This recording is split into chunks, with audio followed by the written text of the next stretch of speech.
What's up, everybody? It's Kara086, and I want to go ahead and wish everybody Happy New Year. Okay, we are in 2026, and we're going strong so far. I'm good. I did some work. I had a day off to recover from my New Year's, and I also got the chance to finally watch the Stranger Things finale.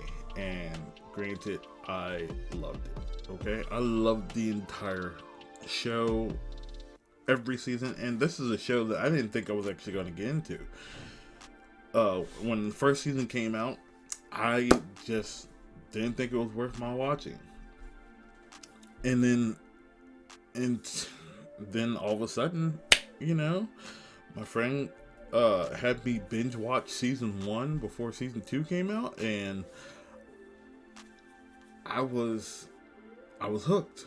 I watched season 2 when season 3 came out. I watched season 3 when season 4 came out.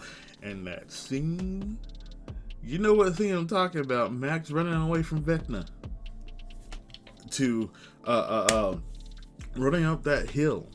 That was, it cemented it, and I wanted to see what happened. I was waiting on bated breath when season 4 ended and Max was in a coma and we didn't know where her mind was. I wanted to know how we were going to solve all of the things, when we were going to explain what the upside down is, what is Vecna's main goal, everything. And then season 5 hit, and incredible. And I know there was like a little bit of of a downer in episode 7, okay, of season 5. Okay, a lot of people just could not understand why we had to have that scene of Will basically, coming out to everyone. I understood it. I understood the whole point of it. I mean, come on. And this is mostly due to, I would say that this is mostly due to how Netflix kind of decided they were going to release these episodes, or maybe the Duffer Brothers decided they were going to release these episodes, having a 3-volume split, basically having the first volume have 4 episodes and leading up to the ending where Will has controlled the Demogorgons,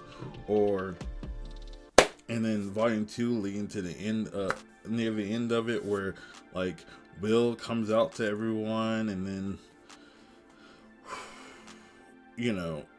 that whole little thing, and then now having the finale on New Year's Eve at 8 p.m. That was kind of off for me because of the fact that, one, I was going to a New Year's party in Macon, so I wasn't going to be able to watch it, and it'd be kind of rude to just sit there and try to watch it while I have, celebrating, bringing in the new year with some new friends that I made in 2025. I thought that was kind of rude, and plus I didn't have a car, so I was getting driven to Macon, so there's that. But at the same time, I enjoyed the whole season. I didn't because of the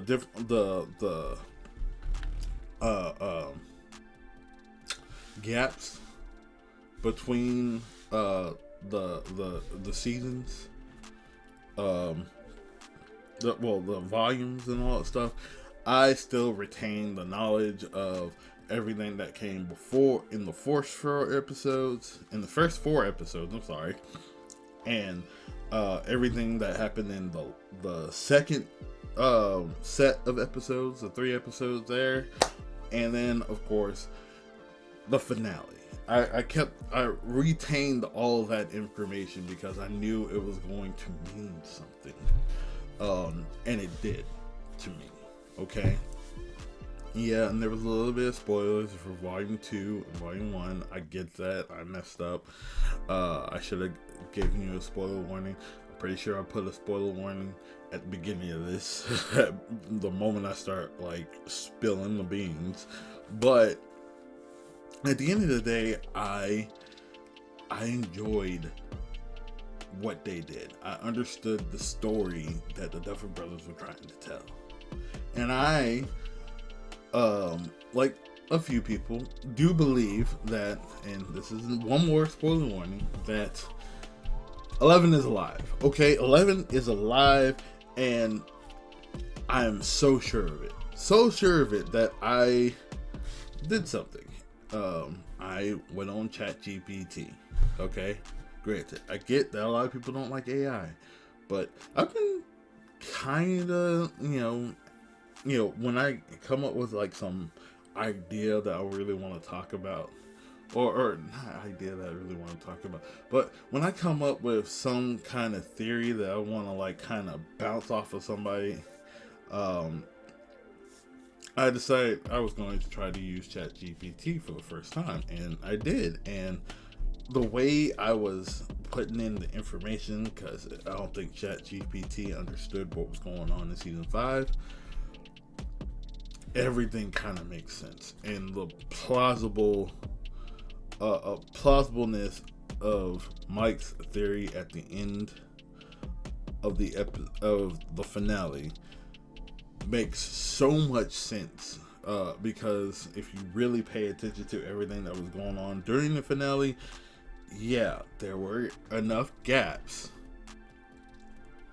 in moments where like certain people were there, and I rewatched that that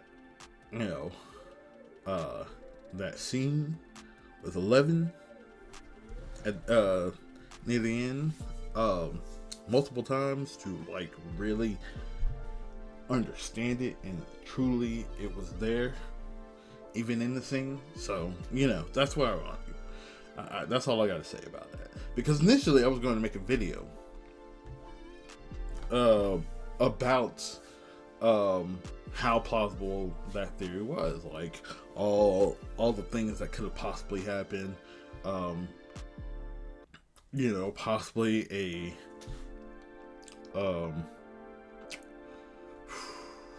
what's the best way I can say it? Like, how could it have been possible for Callie to have projected far enough away? All that stuff. I was originally going to make a video about that, but then I decided to watch a video that I saw the other day, and I knew it was a bad idea to click on it, but look, I had to watch, one of my favorite YouTubers. Okay, I had to watch a video from Random University, because I do love his videos. Okay, and I do love how he sprinkles in bits of Final Fantasy music in there. Yeah, I see you. Especially Final Fantasy VIII music. Okay, whew. But this is the video I happened upon Random University's Stevie's Stranger Things take was even worse than his Sinner's take. And the reason why I was trying to avoid that video initially was because of the fact that, well, it had to do with Stevie Knight. And I've already explained in a previous video that Stevie Knight is a dumb idiot. And the second I start watching Random University's video, well, like, Random pretty much just hit the nail on the donkey. I mean, for goodness sake, Stevie Knight, in the beginning of Random University videos, he shows Stevie Knight's first few minutes of his take. And the first few minutes of it is that he liked Stevie Knight enjoyed enjoyed Stranger Things up until season 3, and then it just kind of fell off for him. And then he wants to talk about Stranger Things, and the only thing that he wants to talk about is that scene of Will coming out to his family, the group.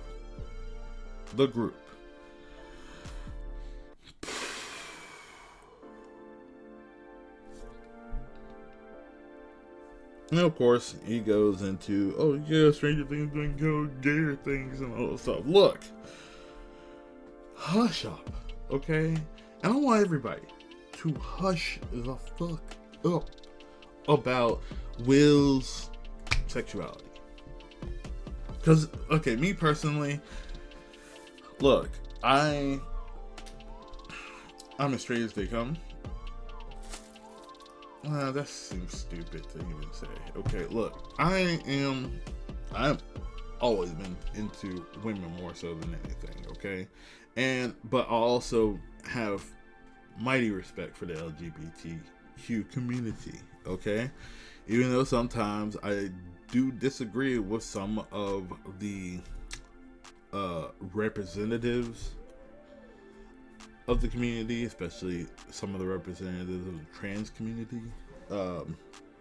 And what I mean by representatives, I'm talking about the ones who are who have been on, like, online on YouTube and all that stuff. Like, I don't have a problem with Nicole Maines, don't get me wrong. Like, Nicole Maines is one of my favorite trans actors, okay? So let me point this out to you. I have no issues with the trans community, except for when certain ones talk stupid, okay? Like, I can't remember her name for the life of me. I think it's Blossom. I could be wrong. She was in that.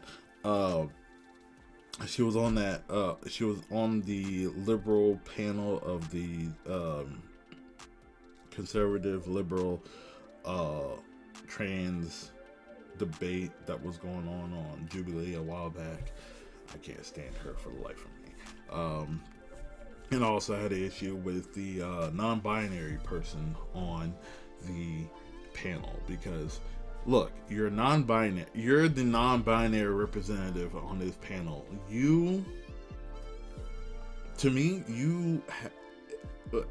I know you don't want to explain your what your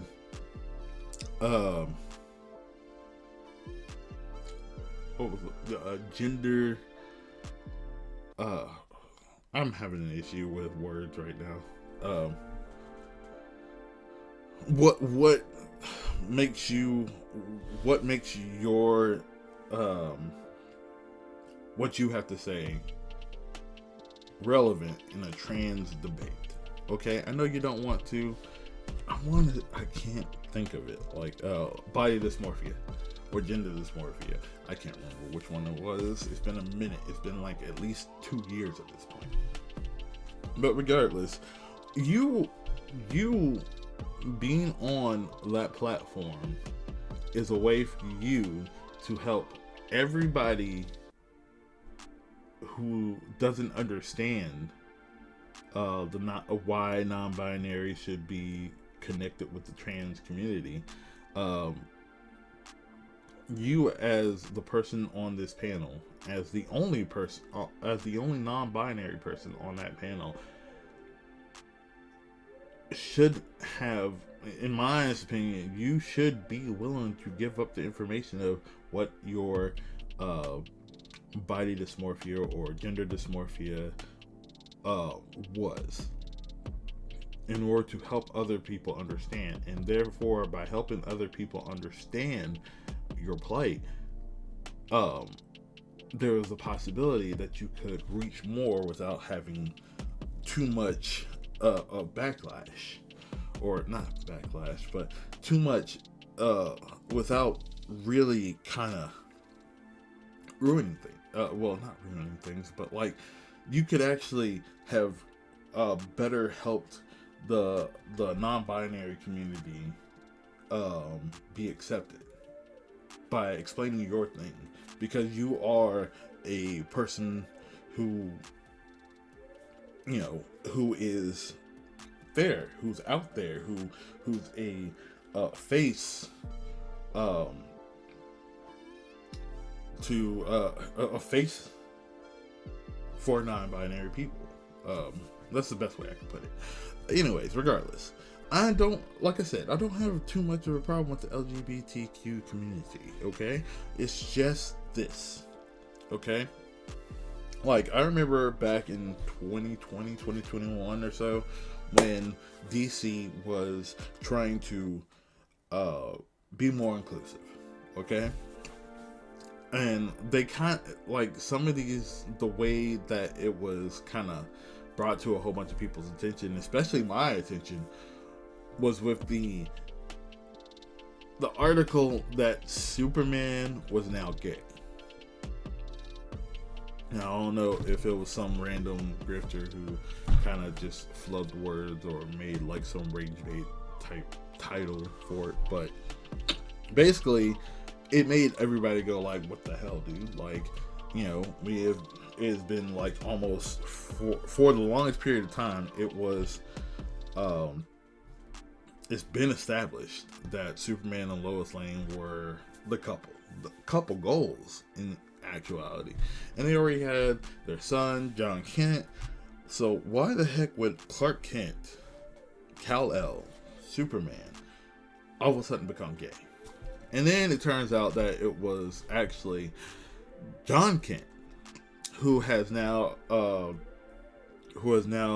taken on the mantle of Superman and no longer Superboy due to some space traveling shenanigans with his grandfather Jor-El, who happens to be alive. Granted, I hadn't kept up on DC Comics that much ever since like the New 52 happened, and I kind of got really annoyed with the New 52 because it completely killed some of the stories that I was looking forward to, like stories with the Flash, stories with the Teen Titans, Static Shock. Yeah, it was a whole mess. But regardless, it started with that. And like with Superman, with John Kent Superman coming out as gay, I could rock with that because it's a different character. It's not Clark Kent, it's his son. And okay, his son just happens to be gay. That's believable to me. I can understand that. I mean, we can introduce that kind of character.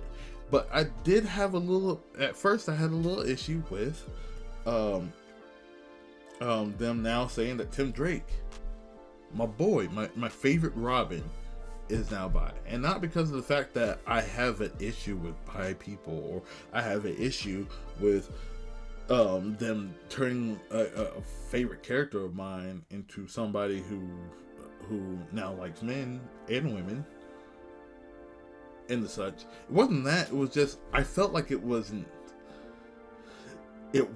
built up to. It just came out of left field. No pun intended. It just came out of nowhere. Now, granted, I do have no problem. Overall, I don't have a problem with it. Because in all honesty, I do know a lot of people who were as straight as they came, or as gay as they came. And they found love in they found somebody who kind of changed the changed their status quo, like made them look at things in a different way. Like I've seen some of my straight friends actually end up being gay or trying out the whole or I guess you can't say trying out, but like they decided they fell for somebody who was for somebody of the same gender, and they were attracted, whether it be a guy or a girl. I've seen that happen in both genders, in both of those different genders. However, I've also seen a girl who was full on lesbian fall for a straight guy, and she was willing to kind of explore that. And I have no problem with that. I mean, shoot, we can also talk about like people in like media, like I mean, and the person I really want to use is the character in media I really want to use is Willow. Because okay, Willow, it was kind of built upon. It built up to her ending up with Tara and that whole love story. Because it made sense. It made a lot. It made a lot of sense. There was build up to it. There was characterization towards it. It didn't come out of left field. We witnessed the change in Willow, and we enjoyed it. The same thing happened with what's that girl's name? Not Bianca. Like, I'm thinking about All My Children, and Bianca Montgomery coming out as gay. Understood. That was one of my favorite storylines. I actually did watch All My Children back then. Had a huge crush on Eden Regal, but I also loved how she portrayed Bianca Montgomery's coming out and all that stuff. And then not only that,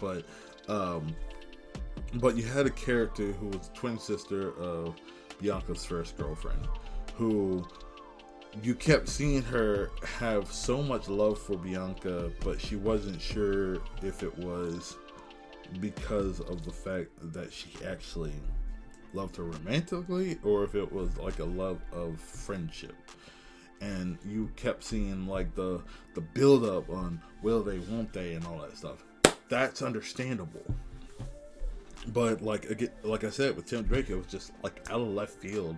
All of a sudden now he's interested in I forget the character's name. And like with Teen Titans, they just with the Titans TV show, they just completely forgot about Stephanie Brown. Didn't even put Stephanie Brown into the whole picture, and went directly with Tim being interested in his boyfriend. Which I don't have an issue with it. It was just like, it just kind of hit me like a bag of bricks when they actually introduced my boy in live action, and then like completely go the new route for his character. It was a little bit weird, but at the same time, I came to accept it, and I was fine with it. But the way that Stevie Knight just brings up this whole Will situation in his video, or from I'm guessing in his video, because of the fact that I was watching it through random universities. And Random does actually do a good job of like kind of using the person's words and not out of context. Get into that later. But the way that Stevie Knight kind of just sat there and was all like hating on the Will thing, like thinking that Will being gay was just out of nowhere. Well, first and foremost, he never watched season 4. And most of the fans of Stranger Things already had an idea that Will was gay by season 3. I mean, there were a lot of hints at it throughout season 3. Not just because of the fact that his actor ended up coming out as gay around that time as well, but just there were so many hints towards it in the story, and there was an even bigger hint towards it in season 4. And the biggest issue that a lot of people, I know that there's a biggest issue that a lot of people have about Will's coming out scene in episode 7 of season 5. It was like, why is it happening now, just a few minutes before they go to fight Vecna? And here are my thoughts on it. It's because of the fact that the reason why Will faltered and kind of lost to Vecna in episode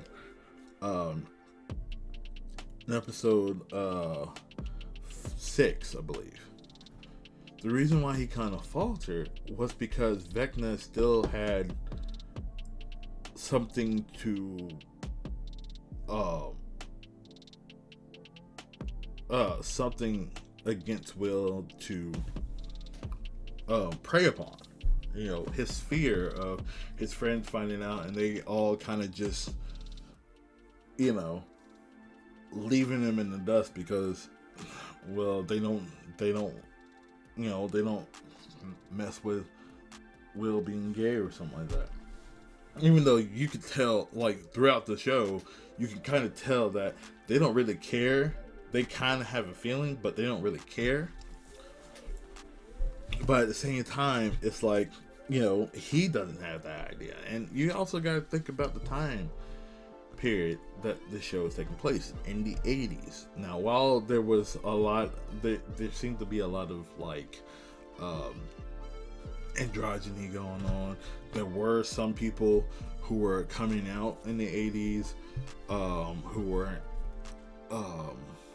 were proud about being who they were in the 80s. There were still a lot of people who were fearful of coming out. They didn't know how their families would take it and all that stuff. Even if their families already kind of had an inkling and they didn't care, they actually still loved their family member who was gay. There was still like a stigma about it. There was still like a fear that, like, what if I came out and my family or my friends just alienate me after this, and they do all this other things. There was a fear, and there's still been fear. There was still major fear in the 90s. There was still major fear in the early 2000s, although there were the brave souls who already came out and they were fully proud about it.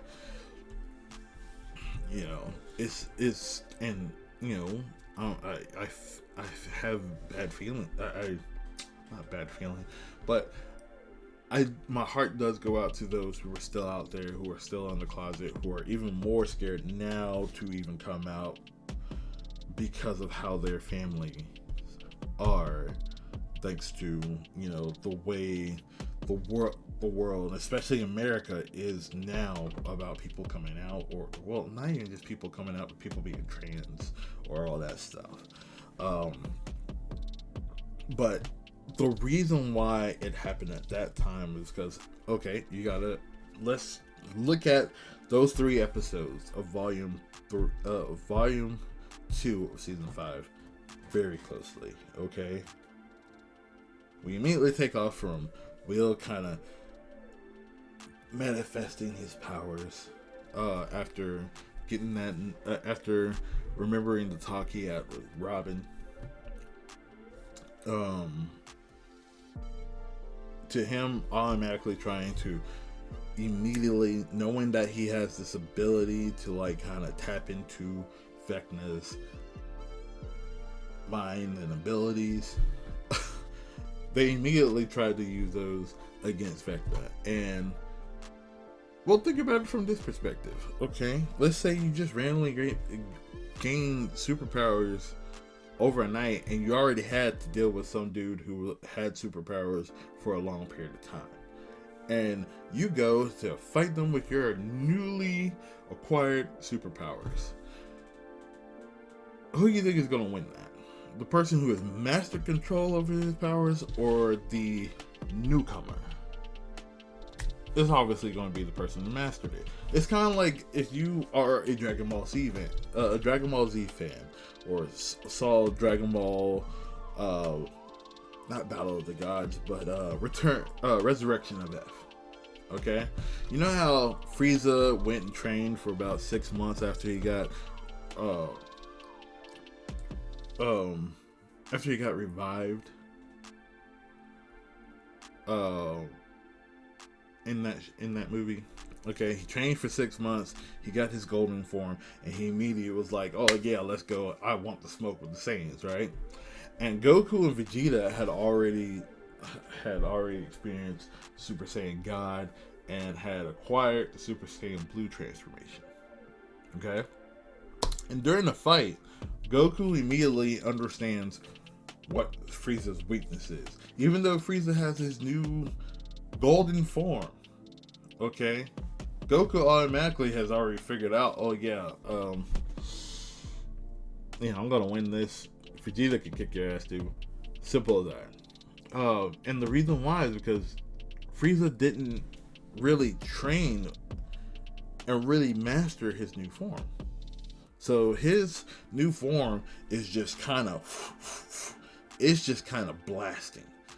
It's just kind of using up excess power. But Goku and Vegeta, even though they have acquired Super Saiyan Blue, they've trained under that form. They understand the limitations of that form. They've learned to, like, kind of, limit the waste of power in those forms. You know, it's similar to the whole, to everything that happened in regards to the Cell Saga, with Goku and Gohan deciding they were going to try to really make the Super Saiyan form a natural state so that it doesn't waste power, compared to Vegeta and Trunks just immediately coming out, and Vegeta got that stage 2 Super Saiyan, whereas Trunks ends up going Super Saiyan stage 3, all the buff, and he's just can't even hit Cell worth nothing, but he has all that power. It's that whole relegating, mastering your new abilities to the best they can be, so that you are not wasting it and all that stuff. Well, obviously Will has to do that faster. And, the thing that we know that Vecna, kind of uses against people is their fear of something. Their fears are their biggest weakness. And especially in regards to Will, Vecna knows that Will's weakness is very debilitating for him. So, what's the best way to kind of prevent yourself from being beaten once again when you try to use your new abilities? Well, knowing that the biggest weakness to your new abilities is your fear of your big fear of your friends and family not accepting you for what you really are. Well, why not get rid of that? Get rid of the weakness that your enemy can exploit. And you also gotta remember, in episode 6, Will's kind of been caught by Vecna. Will's been caught by Vecna in the Mindscape, and Vecna obviously uses that fear in order to figure out how to take a pawn off the board, take Max off the board, take the Zoomer off the board, who's trapped in his mind right now. And the best way to fully take her off the board is to, kill her physical body, and get rid of her physical body. There you go. Her mind, her soul that's trapped in Vecna's mind goes with it, and that could stop her interfering with his plans to use the kids to complete his goals. So 11 saves him. Max comes back, and then episode 7, what's the thing you're focused on? You're focused on everybody coming together and kind of piecing together what they've learned in these past few episodes. One, that Dustin has figured out that the Upside Down is actually an Einstein-Rosen bridge, which Basically, it means that the Upside Down is a bridge to the eye of the world. That's where Vecna actually is. We know what Vecna's actual plans are with the kids to merge the worlds together. We need to come up with a plan to like defeat him. We obviously gonna need 11 in his mind to stop the merge so that everybody can get up there. And Max is connected because Max is useful because she can, help them navigate how to get to the kids in Vecna's mind. And we know that the only thing that we don't know is how can we possibly, like, in case Vecna gets out of his mind escape, in case everything goes slightly well, okay, well, all we got are everybody who can use physical things, and we know that fire can work a little bit, but guns and all that stuff isn't the best thing to use against somebody who's a powerful psychic. So what other goal do we have? What other thing that we have? We have Will, who doesn't know if he can contribute because he knows that his weakness is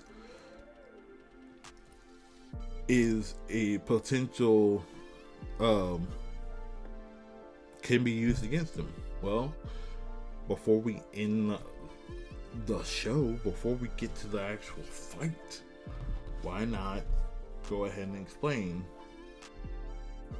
why not go ahead and get rid of that weakness by figuring out how people are going to react after telling you the truth, after you're telling everybody your truth. And by doing so, you now give up your weakness. And these people are obviously, you're now, the weakness is over. Your fear is gone. You've let it all out. And it just happens that everybody accepts him completely. Perfect. Well, that one little thing that was that was holding him back is no longer there. In fact, they can't, use his fear of that unknown against him anymore. So if Will were to tap into the hive mind again and, kind of mess with Vecna can't try to, can't use anything against him. He has no power over Will now.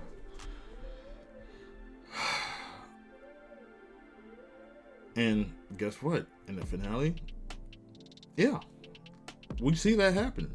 And we also see into Vecna and the fact that, oh yeah, he has fear. And that fear is something that actually was used against him. And oh yeah, Will came in clutch in the final battle and everything. And I feel like people have actually kind of lost the idea of what storytelling is. I know a lot of fans supposedly are pissed about how things end. They feel like everything wasn't solved. People are still trying to figure out whether or not what Mike said at the end of the finale is true or not. It's left up to the interpretations of the viewer. But that means, to me, it's a great story. People are so used to getting what they want in these movies or TV shows. But I'd say one thing: if you really want to change the story and all that stuff, make your own. Probably won't be nearly as great as Stranger Things was for a lot of people, but people want a continuation of Stranger Things, and they told you at the end of season 4 that season 5 is going to be the final season. The story is over. People hate endings. I mean, shoot, Doctor Who actually, the 11th Doctor said he hates endings. And a lot of people hate endings. I don't like endings. It means the show is over. It means nothing more can come forward. But the story, the most important thing is the story. The story, I feel like a lot. Hold on, let me just back that up. I feel like a lot of people hate endings because they understand that as humans, as we are now, we have a finite time on this planet. And the reason why you hate endings is because you know at some point your story is going to end. And that's scary. But when it comes to fictional stories, when it comes to all these stories, there has to be an ending. You can't have something going on like One Piece, or I would say Case Closed, where it just keeps going and going and going. You want to get to an end. If something keeps going on for too long, you want there to be an end. You're waiting for the ending now. You're getting annoyed that they're still figuring out a way to like drag this thing on when it should have ended this season or that season or this book or that book before, that game before, whatever. The story should have ended earlier, but they just dragged it on for too long and it just became But then when a story ends sooner than you want, well, you're just like, well, there could be more. You look for reasons as to why it could continue until you're finally done with it. I'm sorry, but the story needs to end.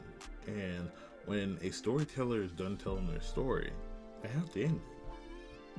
A lot of people seem to think that the way that Stranger Things ended, they missed the plot. They dropped the story. It was horrible.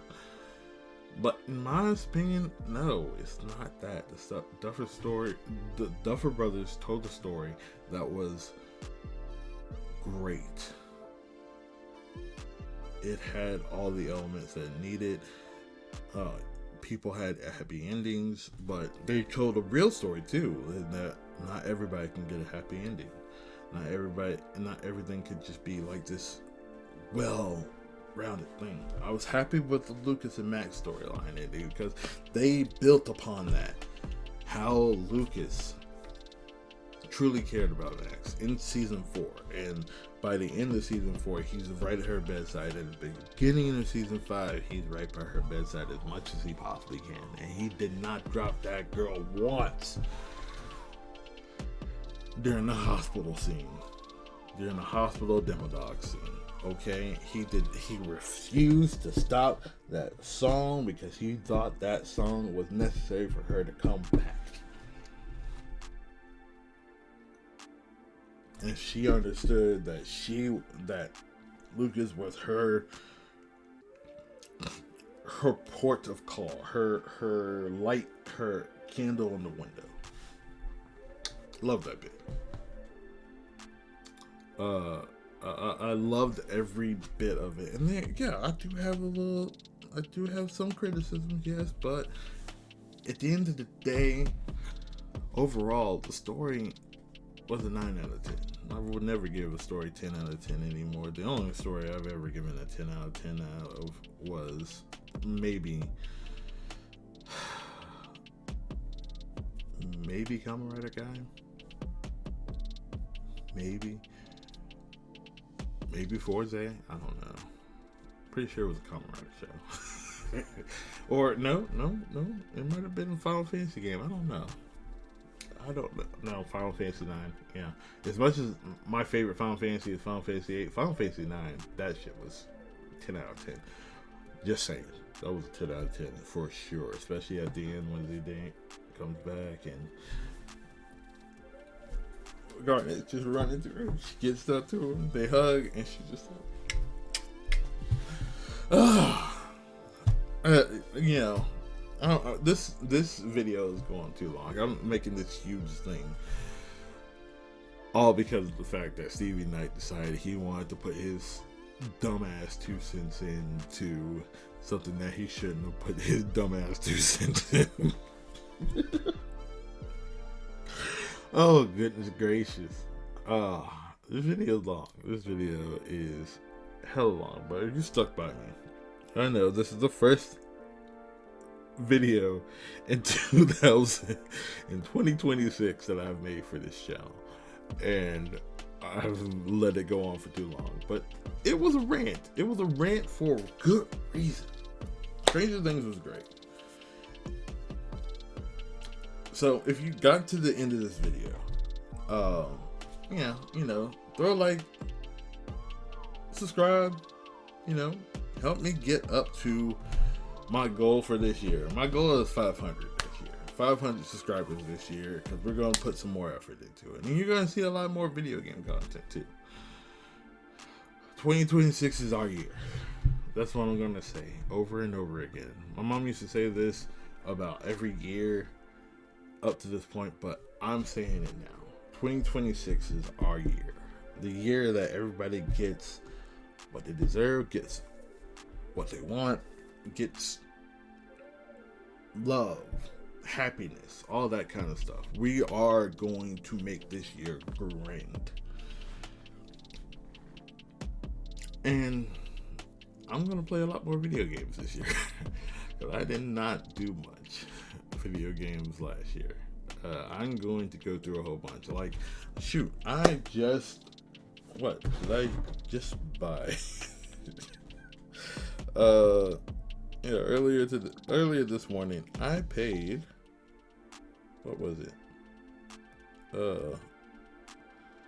On PlayStation Network, I just got Judgment. I got the PS5 version of Judgment, which I loved the game, so I might stream that again. I might make a video about that. Hogwarts Legacy, the PlayStation 5 version. I don't care. I love Hogwarts. I love Harry Potter. Some of the things that J.K. Rowling has said, I don't agree with, but I do love the story that she's already told, and I love Hogwarts Legacy. I played it on the PC. Now I'm going to play it on PS5. Mighty Morphin Power Rangers Readers Rewind. I'm hoping to do like a little collab with my boy Spiz. Me and him probably might like try to do like a Discord thing where we just play through Readers Rewind. Hopefully he's making a video. I'm going to make a video. Digimon Survive. I actually played a little bit of Digimon Survive on the PlayStation Network, and I enjoyed it. And Tales of Arise, PS4 and PS5, because, well, I do like the Tales games. But we're going to get into a whole bunch of stuff. So be looking forward to that 2026. Also, currently on my streaming platforms, on here, on YouTube, and on Twitch, and sometimes TikTok, we're going to be doing some Blue Dragon on the Xbox 360, since that hasn't been remade yet. Crazy, right? We're going to do that on my streaming, and we're also going to get back into Lies of P, which I was doing earlier, and Hyrule Warriors Age of Calamity. Okay, until I get a Nintendo Switch 2, once they hopefully work out the kinks. And there are definitely some other games I still have to finish, like Final Fantasy VII Rebirth, before the third one finally comes out, whenever that is. What else? I still gotta finish. I'll do that on my own time, but I still gotta finish Like a Dragon, Infinite Wealth. I still have to finish Expedition 33, which is a great game, and like, I know the indie games, the Indie Game Awards, kind of kicked Expedition 33 to the curb because of a small little AI thing, but I don't think the actual Game Awards kicked them to the curb, so it still might still be Game of the Year, Game Award style, but I could be wrong. Other than that, I'll see you guys later. Hopefully you guys are gonna be with me to witness this. And this video has gotten to about 50 minutes, an hour long. Good gracious. I mean, I could edit it down to like kind of mess up some flubs, but you know what? We're gonna go raw this first video of 2026. Now, other videos are gonna be a lot shorter because I'm gonna be editing the heck out of them. But today is just a light day. Anyway, stay tuned to the stream later on today. I'm gonna be on some Blue Dragon today. Yeah. Anyways, I'll see you guys later. Let's enjoy 2026 together. All right. Peace out.